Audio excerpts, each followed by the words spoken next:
Hey, Gordon, welcome to SpyCast. I got to get started by asking about the group's name, the Minions. How did the name come about? It is kind of crazy that they're called the Minions.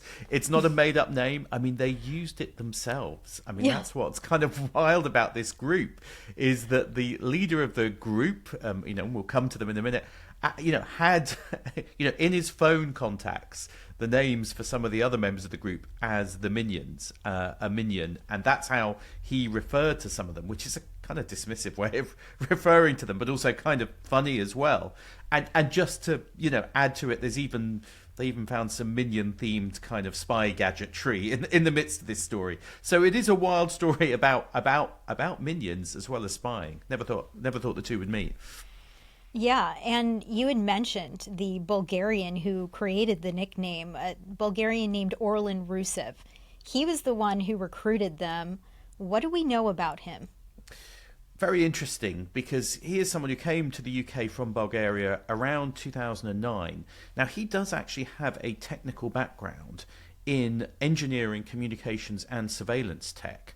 So he had technical knowledge of basically how to track communications, how to do counter surveillance, the technical side of that world.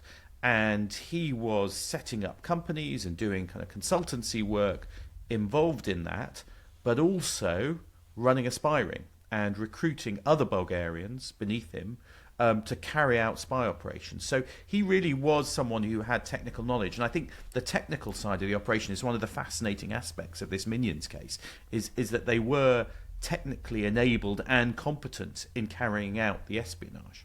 Now, authorities say that he was recruited by a guy named Jan Marsalek, who is still wanted in Germany for alleged financial fraud.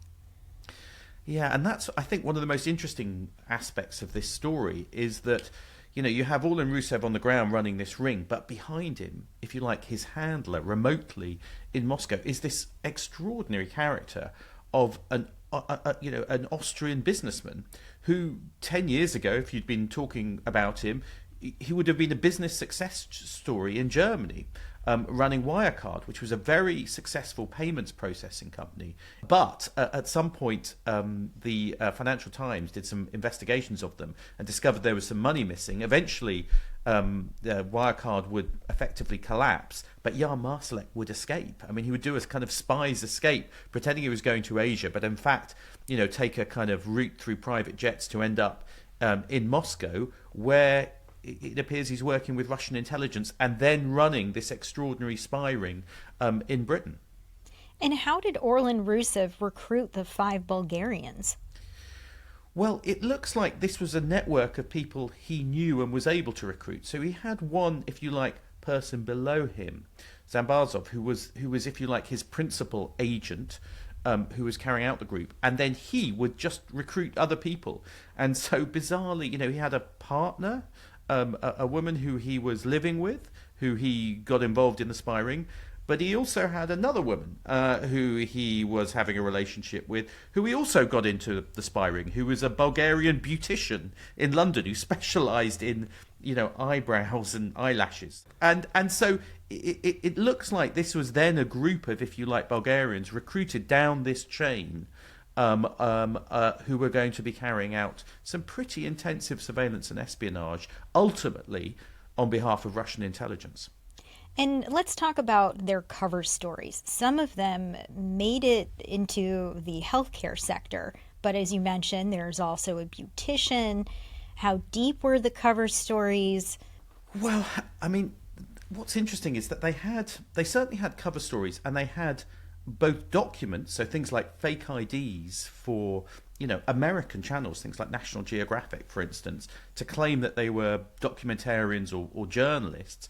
They also had uniforms to pretend they were healthcare workers, delivery drivers, food delivery drivers, and the like.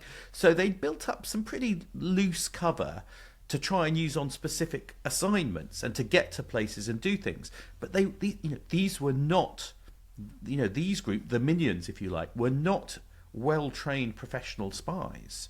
They'd not been placed under cover, under deep cover with different identities or anything like that. It was much sloppier and much looser in many ways, the way this ring was operating, which doesn't mean they weren't dangerous, but it was in many ways kind of amateurish.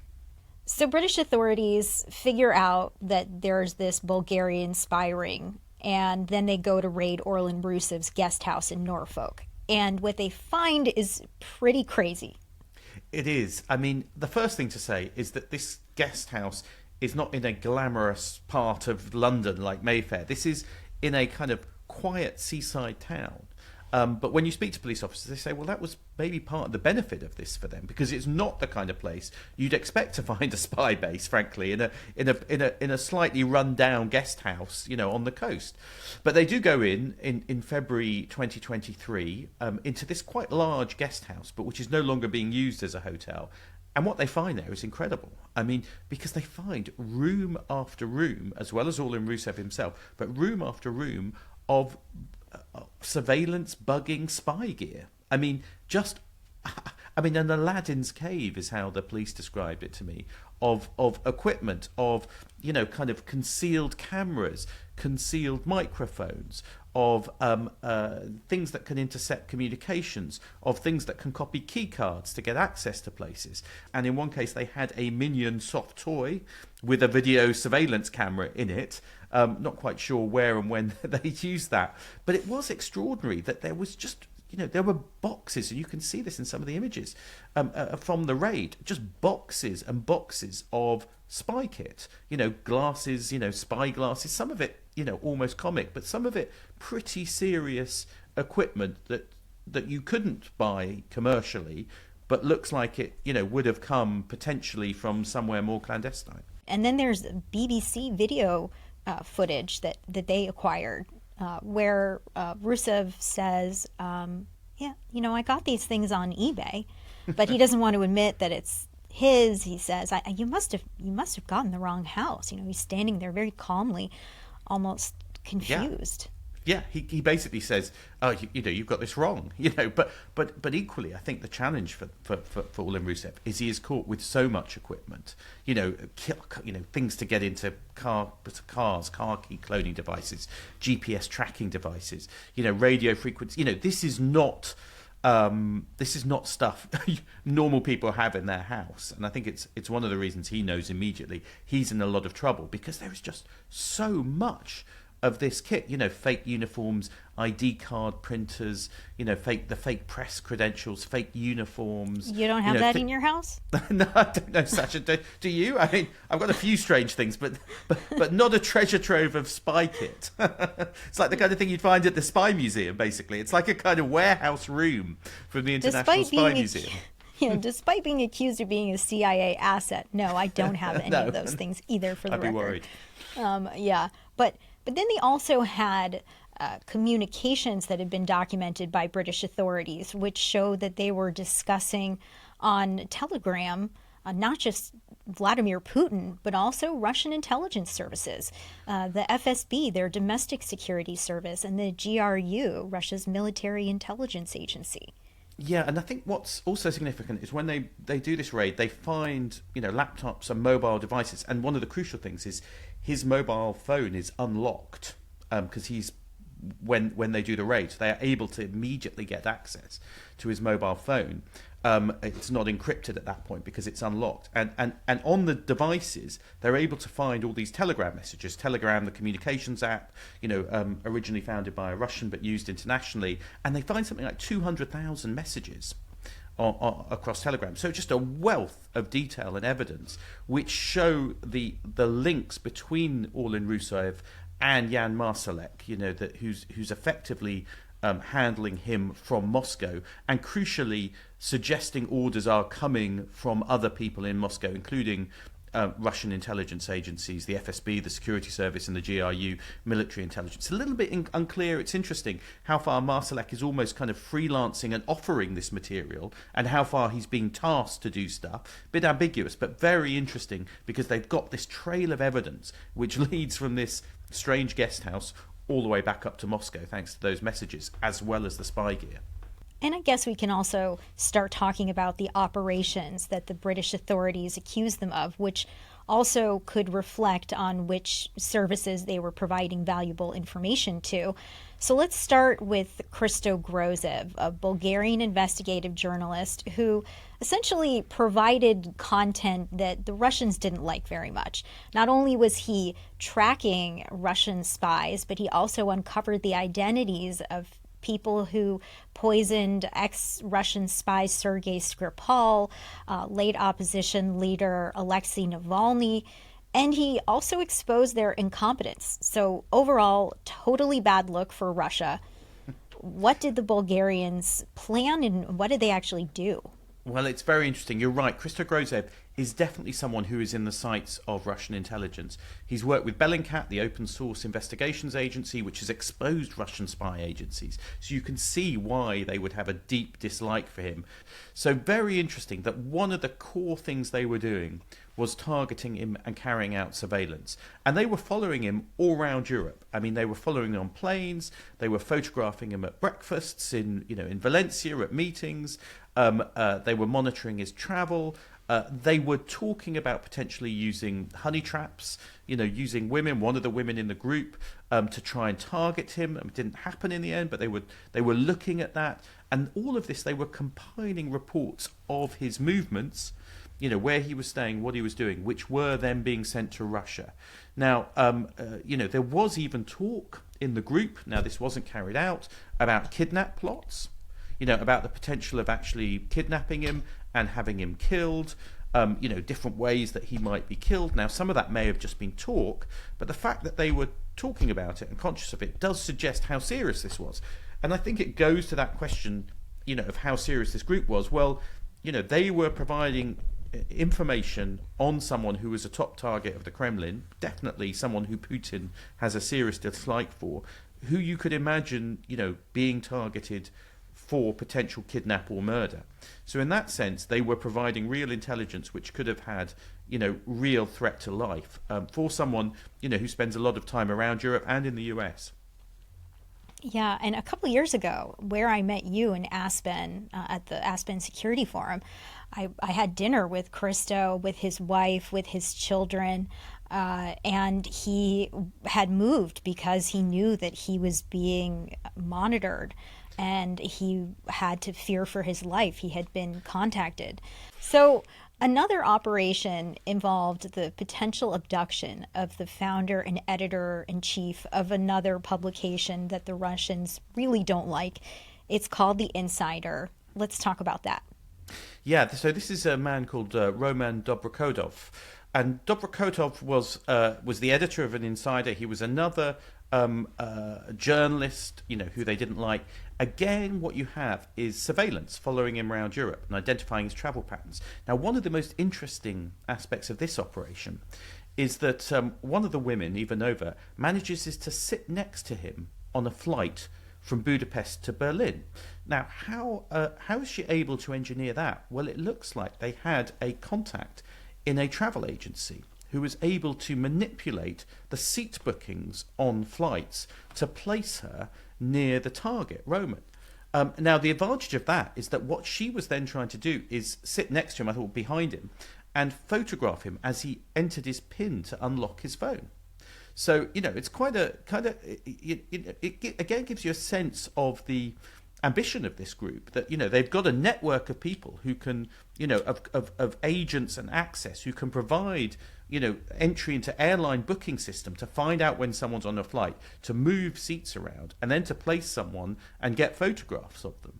And so they take all this surveillance details, they again pass details back to Russia, and again there's talk of kidnap plots about smuggling Roman out of the UK in a small boat from the Norfolk coast, in which he could be, taken back to Russia. A lot of it is talk, that operation doesn't come to pass. But again, it suggests that they know they were carrying out surveillance and they knew what it could be used for, and that there was a threat to people as a result of it.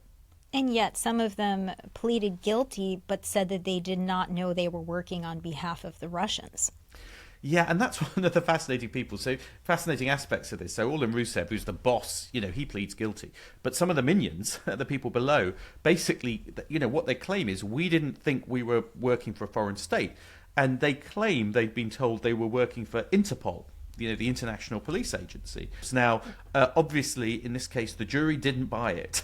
So that was their cover story, or at least the story that they told, that they didn't know ultimately. But it's not a great one, is it? I don't think Interpol doesn't usually use honey traps. No, it doesn't really surveil dissidents to do these kind of things. So, I think you can guess from the verdict what people really thought about those claims. Another alleged operation is that they were gathering intelligence on a U.S. military base in Stuttgart in Germany. Yeah, and I think this is a particularly interesting one. So this is a place called Patch Barracks, which is a US military base in Germany, in Stuttgart. And this happens in late 2022 and basically just until they're arrested. Now, what's crucial is the group have been told from Moscow that this is a place where Ukrainian forces are being trained by Americans in American anti-aircraft defense systems. And so they believe that these Ukrainians are there. And this is where the technology and the gadgetry gets interesting, because they'd adapted a second-hand Chrysler car to hide in it what's called an IMSI grabber or an IMSI catcher. Now, just to explain what that is, it's a device which can fake being a cell phone tower. So someone's phone, which is in the vicinity, will connect to that IMSI grabber, thinking it's a cell phone tower, and provide details to it, which can then be captured. Now, what's the advantage of that? Well, it's a very clever operation, because if you've got that, what you can do is you can identify potentially the phones of Ukrainians who are operating aircraft and anti-aircraft defense systems. And so then, if you know which phone numbers are associated with those people, when they go back to Ukraine, you could try and find those numbers in Ukraine and assume that they are located where Ukrainian aircraft defense systems, anti-aircraft defense systems are, things like Patriot missiles. Now, I've spent time in Ukraine in the last few years, and one of the things I know is that the location of those air defense systems, which are designed to protect against drone strikes and missile strikes that Russia is sending into Ukraine, the location of those defense systems are secret. So, of course, if you're the Russians and you've been able to capture the phones and then identify where they are in Ukraine, you can then target them and take them out with the potentially serious consequences for Ukraine's defences, because they don't actually have that many of these systems. There's a limited number of Patriot batteries to defend Ukraine from aerial attacks. So this was a particularly, I think, significant and interesting operation. And this seems to suggest that it was on behalf of the GRU, Russia's military intelligence service. That's the kind of information that they would want, which would then be used on the battlefield. Exactly. And I think that is certainly, some of the other operations look more like FSB operations, going after kind of dissidents or, people who are critics of the Kremlin. But that looks much more like a GRU operation. And they were clearly being fed information from Moscow, suggesting the dates of arrival of Ukrainian teams who are going to train on those American defense, air defense systems. And they were about to go out and go on a visit to Stuttgart to try and carry out some of that surveillance when they were arrested by the British police in February 2023. And it leads you to wonder if any of the Ukrainians that they were attempting to track, if any of that information was acted on before the authorities got to them. Yeah, and it's not quite clear how far they got. And that's true with lots of the details. There are elements of the case where we don't know, what information was used in any way by Moscow. I mean, another one of the mysteries of the case is we don't quite know how the police got onto them, and what the lead was.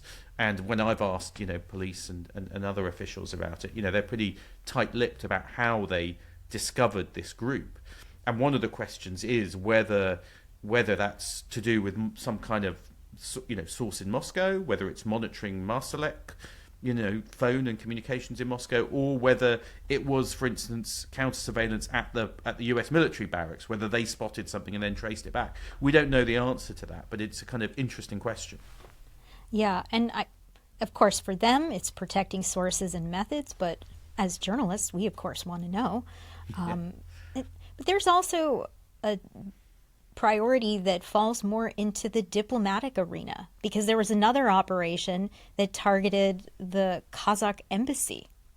Yeah, and this was a very interesting one because they were targeting some Kazakh dissidents, but also the embassy itself. And they were running a. This is a very strange operation and kind of interesting.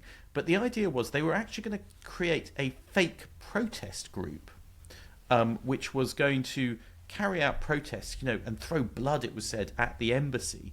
And also, I think it was fake pig's blood. Fake pig's blood at the embassy, and release a deep fake pornographic video. So again, the sex theme, which seems to be a common theme in this group, of the Kazakh president's son. And then they were going to feed intelligence about this fake group through Moscow to the Kazakh intelligence service. Now that sounds a bizarre thing to do when you've set up the fake group, but the suggestion is this was all a mechanism for Russian intelligence to curry favour, to be in the good books of the Kazakh intelligence service by having provided intelligence about a group that the Kazakhs wouldn't realise was fake but was protesting at their embassy in London. Slightly bizarre plot.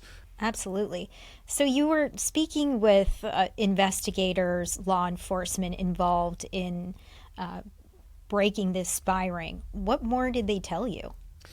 Well, I think the honest truth is, I spoke to for our podcast, we spoke to the commander of counter-terrorism for Scotland Yard, and he acknowledged this is in some ways an extraordinary case. That it's unusual because of the minions references, the strange personal relationships, the amount of spy gadgetry, that was found.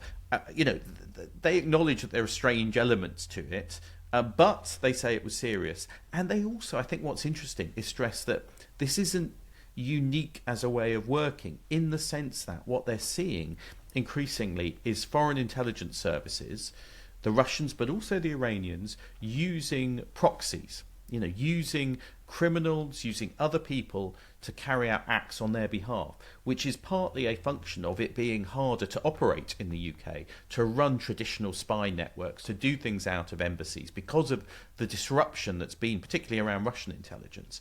And that this is something that they're seeing much more and more, where people are reaching out over, encrypted media channels from Russia, from other places, to commission people to do things, to pay, as this group were paid, to pay them to do things on the behalf of a foreign intelligence service, which is different from the traditional model where you'd have an undercover officer, and then an agent who are working in a more traditional way. That we've seen in espionage in the past. So I think there is an acknowledgement that this is a new model. It's got costs and benefits, if you like, to the people doing it and the people trying to find them, because it can be a bit sloppier. But also, I think one of the realities is that these people, the minions, the kind of the group, the criminals and others, are to some extent disposable for a foreign intelligence service like Russia. So in the past, if a Russian intelligence officer had been caught, they'd be expelled. If they were an agent or a Russian who'd been involved in it, they might try and, they'd be worried about them being in detention, and we've seen that in other cases where the Russians will then try and swap them out and be forced to find people to swap them out for. If you have some Bulgarians or some criminals or other people who you're using and they get caught and you're the Russians, you could just, wipe your hands of them and move on. So they are effectively quite disposable assets for all their kind of amateurishness and sloppiness. That foreign intelligence services are using now more and more, I think. Right. So the Russians are getting more creative, literally and metaphorically, and the minions are essentially expendable. Yeah, I think that's the reality of the minions. A bit like in the film. I don't think anyone in Moscow really cares about the individual minions. They are just people who can do operations on their behalf. Prediction: the next spy ring group will maybe be called the Incredibles. I don't know whether we're going to see more. I can't believe anyone can come up with a better group than the Minions, but I could be wrong. I mean, be an optimist. I wait to be proved wrong. I want to hold out hope. Now, even though the Minions were caught, how likely is it that there are other spy rings that are forming, that are being monitored right now? I mean, is this essentially a game of whack-a-mole, whether they're minions or not? Yeah, I think it is. I think it's a whack-a-minion, whack-a-mole. I'm not sure, but I think there's a bit of that going on. And I think the authorities are very conscious that there are a lot of these groups and that Russia is being innovative. And I think there is a lot of concern across Europe, particularly about Russian sabotage operations. There've been accusations of cable cutting in the seas, of fires at, arms factories, of plots against, German defense officials, of potentially putting incendiary devices on cargo planes. That sense in which the Russians are probing, are looking for ways of pushing the boundaries and pushing back in Europe, definitely seems to be the case. What does this say about the current state of security, not only in the UK, but across the European continent? Well, I think it suggests that there are a lot of things that they are having to worry about. They are still having to worry about some of the counter-terrorist threats, but they're also having to worry about the Russians. They're also having to worry about the Iranians who've, been carrying out activities here. They're also having to worry about China increasingly carrying out forms of espionage and, surveillance and the like. And so that range of threats is a real worry for them. And the risk appetite going up is a real worry for them. But on the other hand, the good news is, I think, going back to that idea that this is partly a function of Russia having to find new ways to carry out espionage because it's been harder for them to do some of the traditional stuff. So I think it is cat and mouse, it is whack-a-mole, whack-a-minion, but it's not necessarily all bad news because I think there is a sense that there is pressure on those Russian spy operations, and I think that is one of the worries for people, that in the current climate that could lead to a kind of cycle of escalation and even conflict. I wonder if this case could also essentially disincentivize people from working for Russia because they risked a lot. Now they're going to spend time in prison. Russia's not coming to get them. What are your thoughts on that? Yeah, and I think there's a value to these cases for the British, police and security forces because the ability to expose Russian methodology. And to embarrass them, but also to say to people, you better think twice if someone asks you to do something, and you better maybe ask those questions, and don't think you can get away with saying you didn't know what you were doing when you were surveilling a Russian dissident. I think the hope will be that also has some deterrent power on the way in which Russia might be able to kind of carry out these acts in Britain and across Europe. Gordon, talking about the rules of the whack-a-mole game. Appreciate your analysis and can't wait to check out your podcast. Thank you, Sasha. Really good to talk to you too.